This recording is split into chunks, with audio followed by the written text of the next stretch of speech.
My name is Dean Nelson. I'm the Senior Director of Global Foundation Services, and I run data centers, networking, and global supply chain for the company.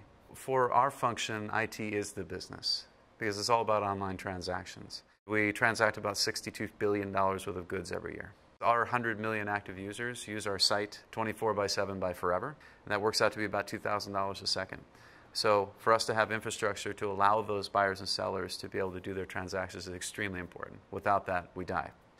Keeping up with the demand is one of the biggest challenges because our business is continuing to grow. People are on mobile devices and they're looking for what they want, when they want it, how they want to buy it for the price they want to pay.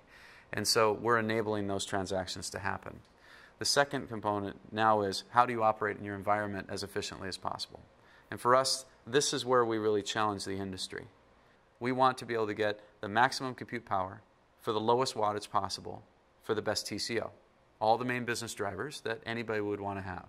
And the reason Dell is in here is they fought and they won.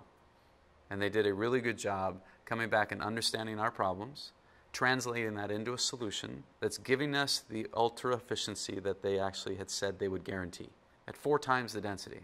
That equates to half the operating expense. They were really asking us, what do you want to see? What's the problem you're trying to solve?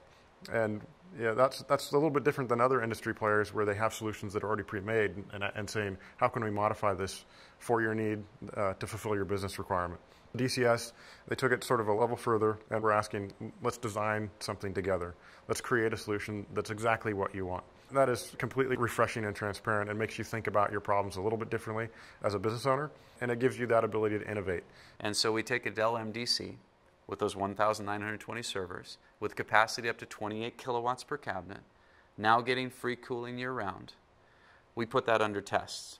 It was August 21st, we're doing commissioning, and we were able to load up the actual data center itself, the MDC, maximum load that they could generate on site at those servers. It was 115 Fahrenheit, measured outside. 115 Fahrenheit on the roof, exposed to the sun in a desert, 26 kilowatts per cabinet operating at that point, and we were getting free cooling, okay? Let that sink in for a sec. We're getting free cooling at 115 Fahrenheit in a desert. The other really cool part, the PUE measured with the green grid standards was 1.043 at densities that are 2 or 3 times greater than the majority of the data centers out there in an environment that is extremely harsh. So when you start to look at the entire business, we are ultimately lowering the cost per transaction on eBay because we put in uber efficiency inside of our centers. When facilities and IT come together and are able to come up with that ecosystem that balances itself automatically, our buyers and sellers win.